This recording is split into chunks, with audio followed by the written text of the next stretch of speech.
Welcome to Wanna Be Clutter-Free, formerly Wanna Be Minimalist, the podcast for busy families who are tired of the chaos, fed up with being overwhelmed, and ready to enjoy life again.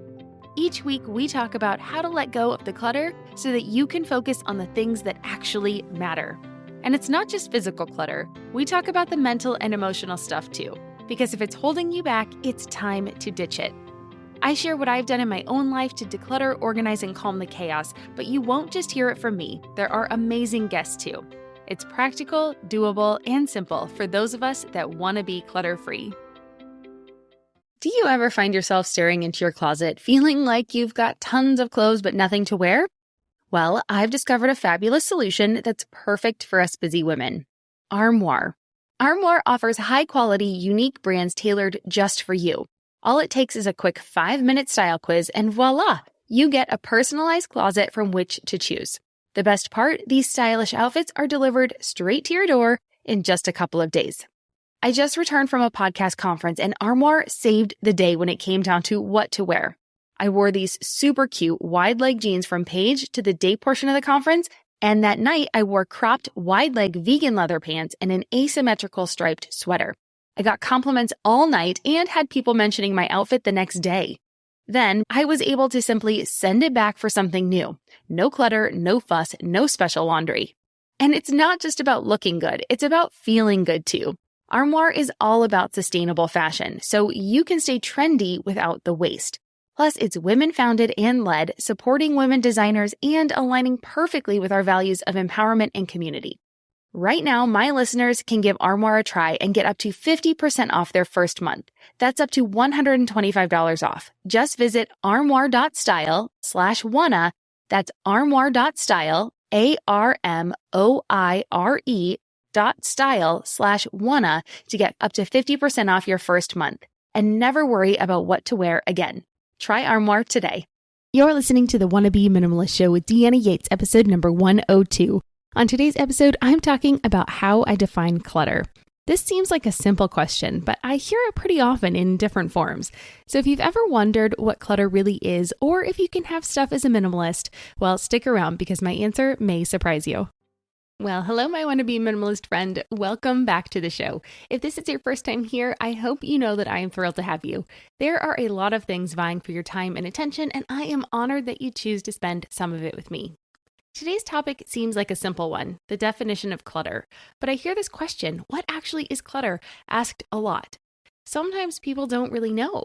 They think that anything that's above the basic necessities is considered clutter, and that might be true if you are a hardcore minimalist, which I am not. Other times, I think people are looking for an excuse to keep something or get rid of something.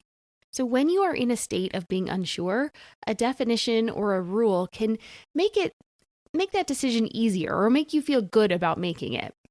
So it's no wonder that this question and the desire for a definition of clutter keeps coming up.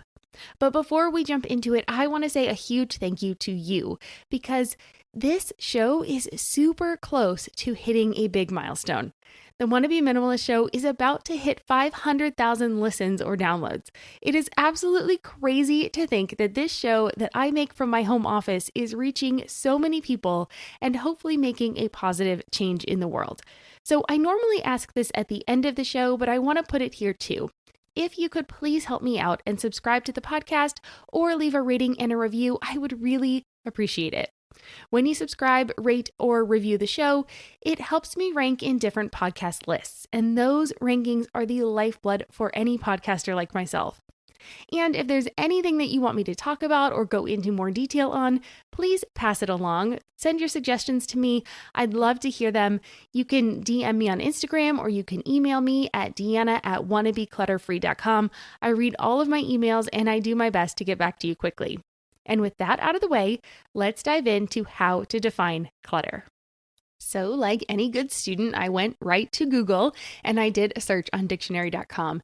And this is the definition that comes up when you search for clutter. So clutter as a verb, when it's used with an object, is to fill or litter with things in a disorderly manner. Or clutter, when you look at it as a noun, is a few things. 1, a disorderly heap or assemblage. 2, a state or condition of confusion. Or 3, confused noise, clatter. Now, I honestly, I don't actually think that the dictionary definition of clutter is very helpful. Do you? So I went to look for other places and I came across this definition from Clutterers Anonymous. Yes, that is actually a thing. And here is what they say. Clutter is anything we don't need, want, or use that takes our time, energy, or space and destroys our serenity. It can be outgrown clothes, obsolete papers, broken toys, disliked gifts, meaningless activity, ancient resentments, or unsatisfying relationships. We may be selective in some areas, but not in others. Objects may be strewn about or wedged into drawers, neatly stacked or stowed in storage. Our clutter seems to have a life of its own, to multiply without effort on our part. We may feel overwhelmed, controlled by our possessions, and or doomed to be hopelessly disorganized. No matter how we feel or deal with our clutter, it can be a source of pain and shame to us and to those we live with. Despite this pain, we fear throwing things out. We think we might need it, fix it, or wear it again. We don't want to be wasteful or ungrateful. We don't know what to keep and what to discard. We don't know how much is enough. Although we may cling to our clutter, what we really yearn for are surroundings of beauty, order, serenity, a balanced life, and harmonious relationships. Now, that definition sounds more like it. So again, that's from Clutterers Anonymous. But how do I define clutter? Well, I think clutter is anything holding you back. Now, that can be physical, it can be emotional, or it can be mental clutter. But most often, it is delayed decisions because we don't want to face a tough situation or we don't know what we really want in life. And that can be with all three of those kinds of clutter. So let's dig into this a little bit more. Because what is the difference between physical, emotional, and mental clutter? Well, physical clutter is the easiest to see. This is the piles of stuff everywhere. It's the stuff that you have but you don't use. It's the stuff that you use but you don't put away. Or it can be the stuff that you think you need but it doesn't have a place to belong in your home.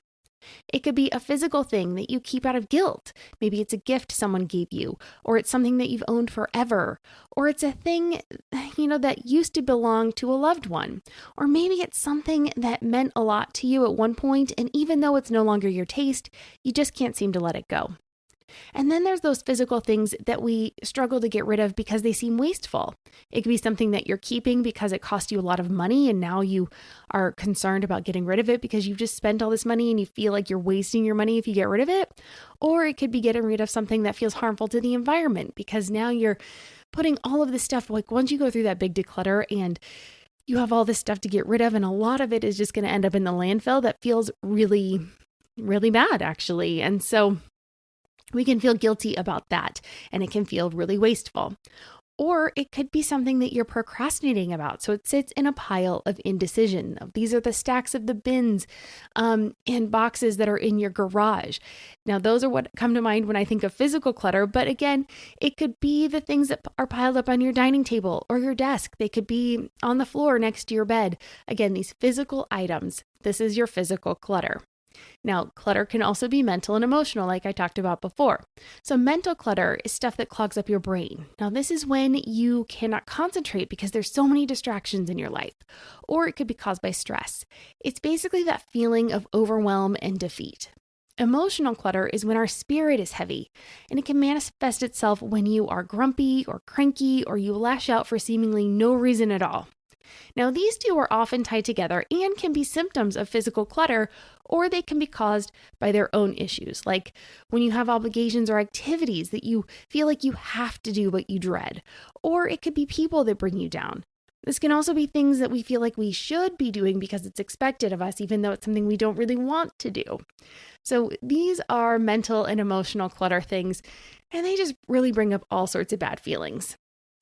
So how do I deal with the clutter in my life? Well, my favorite way to approach decluttering is from a positive perspective and from the positive side of what do I want to keep or do or have instead of what do I want to get rid of. Now, I teach people that the best way to do this is to think of the ideal life that you want to be living and how you see that coming about in your home. Now, this is not about dreaming of winning the lottery or becoming the Kardashians. I like to work from a place that is attainable. So things that we can actually make an impact on, that we can actually bring about in our own lives. Now, they can be big things. It does not have to be small, but I want you to be able to actually play a part in making them happen. And honestly, playing the lotto it's gambling. It's just, yes, you have to play to win. And so if you want to do that, definitely go ahead. But we can't count on that actually being something, we can't actually make that happen, right? Okay, so this is things like, if you want to be someone who hosts holiday dinners or invites people over last minute for game night, if that's what you want. Or maybe it's someone whose kids help clean up and then keep the home tidy without toys taking up every square inch of floor space. Or maybe it's feeling peace when you walk through the door after a long day instead of feeling like you're being greeted by giant piles of stuff which make you feel bad. The idea is to start doing more of the things that make you feel good and align with your vision of a vibrant life, and to do less of those things that are holding you back. So getting that vibrant life and letting go of these things holding you back can be decluttering the items that don't align with that life vision or add to your pleasure, or can be cutting back on the time that you spend with people who actually bring you down. So letting go of physical clutter is also about making room for things that matter more, like your time, your space, and your sanity. So I encourage you to make a list of things that you want to be able to do in your home and get really specific. I'll give you a few examples here. They could be, take these if you feel like they fit you and modify them or make up your own. Really, this is very personal because our spaces are our own sanctuaries, right? So here's an example. Number 1, I want to eat dinner as a family at the table each night. So I want to be able to set the table for dinner without spending 15 to 30 minutes clearing it and the chairs off, right? Hey everyone, today I want to talk to you about something that's helping me show up as my best self, hormone harmony. For any woman navigating the ups and downs of hormonal change, whether you're in your 20s or past 40, this is something you'll want to hear about.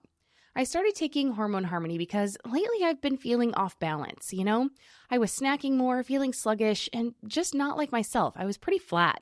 And that's when I found Hormone Harmony. It's been a game changer. It's not only for those of us that might be hitting perimenopause, but for any woman who feels like their hormones could be more in sync. Did you know a bottle of Hormone Harmony is sold every 24 seconds? Yep, it's that popular. And it's not hard to see why. This wonderful supplement is packed with adaptogens. These are science-backed herbal extracts that help your body adapt to stress and minimize those annoying hormonal fluctuations.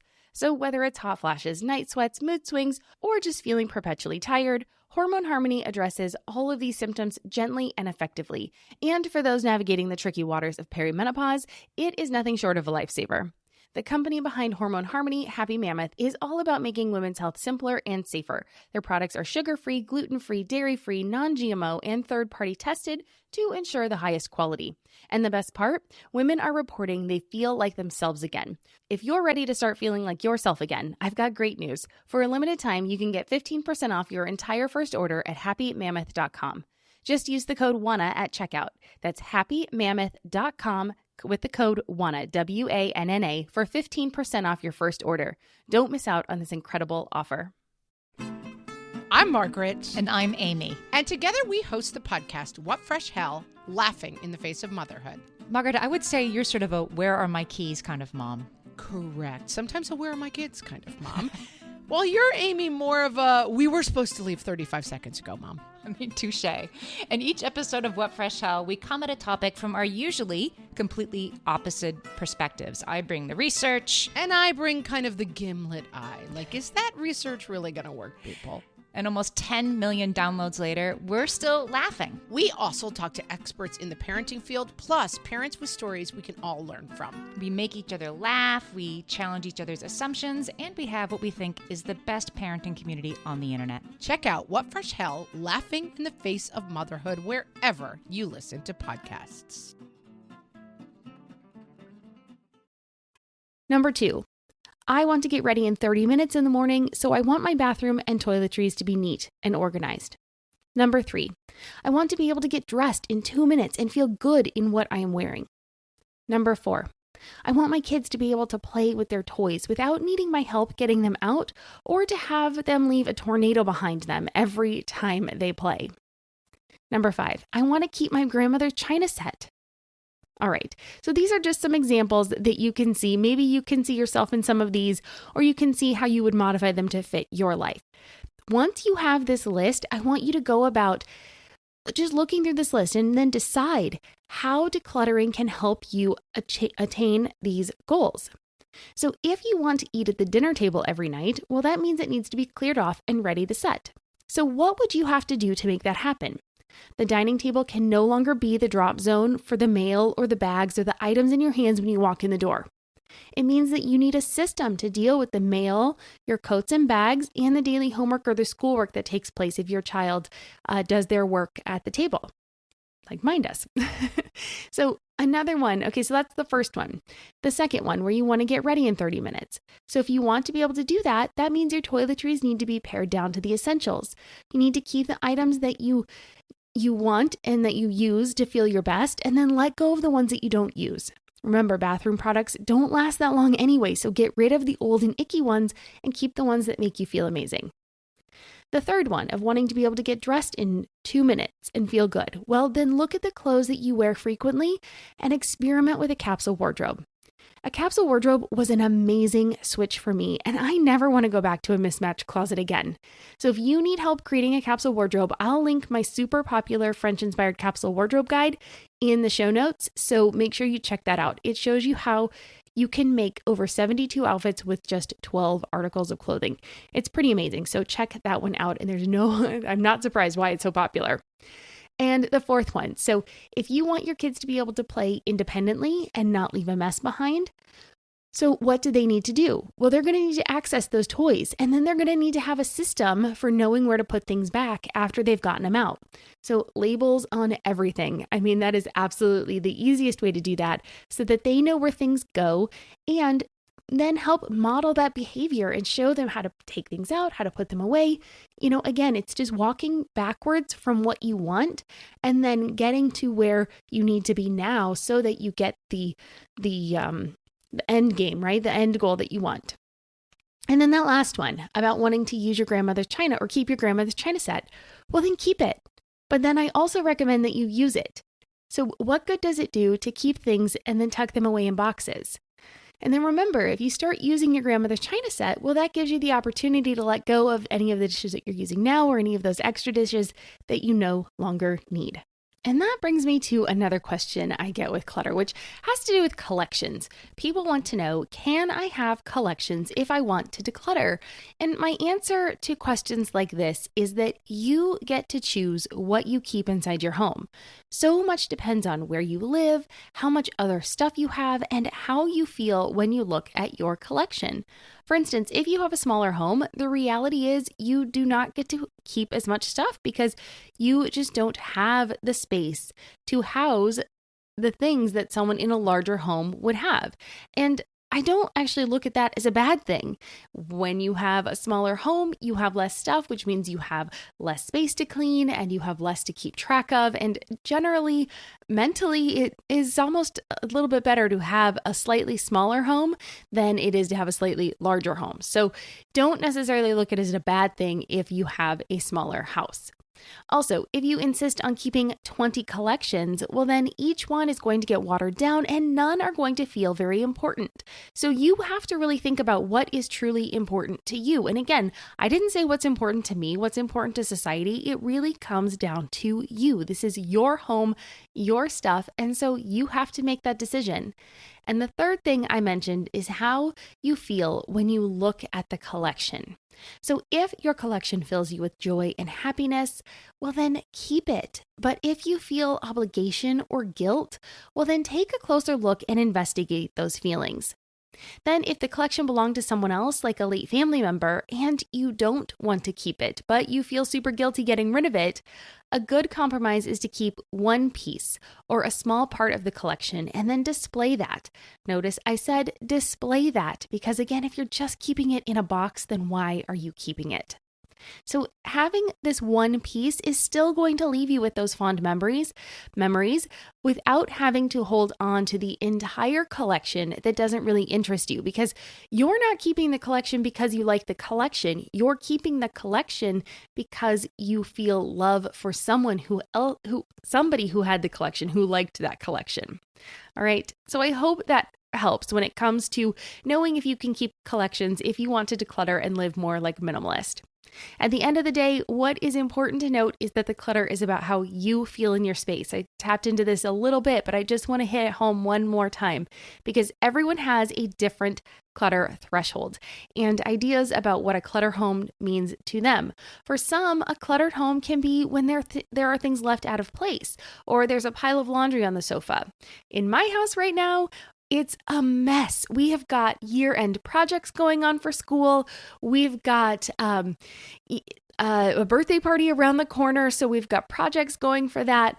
I just went to the grocery store, and honestly, I haven't had a chance to put it all away yet because I've been really busy. I volunteered at my daughter's school yesterday, and so it's just been a crazy week. And so there is stuff all over my house, and it is getting a little bit much, so I need to just buckle down, spend a few minutes, and get it back in shape. But again, you guys, I want to remind you that I'm not perfect. And for me, clutter is right now where things are out of place. But for other people, it can be when they realize that they actually have to create pathways through their stuff to get to the other side of the room. Some people are really good at putting together lots of little things and they love how it looks and it makes them feel great. Other people like to have stuff around them. They like to be able to see their stuff and it makes them feel better. So these questions really come down to personal taste and personal space. So, we just have to think about that because the most common reason people start to question what clutter is and to decide when they want to declutter is when they start to feel overwhelmed or suffocated by their space. And that was the catalyst for me because your home should be your sanctuary from the outside world. It should be a place where you can breathe easily, be your authentic self, and let the stress of the day fall away. If it's causing you to stress and it's creating some chaos into your life, well, then it's time to examine why that is and then take steps to change it. So now is as good a time as any. And with that, I want to turn it to you. Do you agree with my definition of clutter or do you think it's a little bit different? Does it make it easier to let go of things that might have been holding you back if you're thinking that those things that make you feel guilty or that make you feel held back in life are clutter, and so those are the things you should examine a little bit more? Well, come on over to the Wannabe Minimalist family group on Facebook and share. I'm really curious to see what you thought. Let's encourage each other and support one another on our journeys to live amazing lives with less clutter. And if you like this episode or found any episode helpful, please consider leaving me a review on Apple Podcast. It makes my day and it helps me so much because I know more of what you like and I can actually then grow the show and get more people on the show as guests, and that just really helps me. And I do want to share a review I got recently. This one comes from Chickadee H, and they write, I had already started my minimalist decluttering journey when I found this podcast, but it helped me take a step further in such easy, bite-sized steps. I also just started Deanna's Avalanche Declutter Challenge, and I can't wait to see the results in a month. So thank you so much for the kind words, and I also can't wait to hear about the results from the challenge. So if you'd like to learn more from me, how I can help you, or how to implement the things we chat about on the Wannabe Minimalist Show, head on over to wannabeclutterfree.com. You can get the show notes for today by going to /102. There are free downloads, online programs, and other resources to help you create the vibrant, happy, simple, and abundant life that you deserve. You can also sign up for that Avalanche Declutter Challenge and jumpstart your efforts. And that just about wraps it up for today's show. I hope today's show was not only helpful, but inspires you to take action and make a positive change in your life, no matter how small. Join me here next week for another guest episode. I'll be chatting with Ryan Mitchell about extreme decluttering. I love these guest shows because they really help motivate me as well. All right, have a fabulous day, and I will see you back here next week. I'm Deanna Yates, and you've been listening to the Wannabe Minimalist Show. Cheers.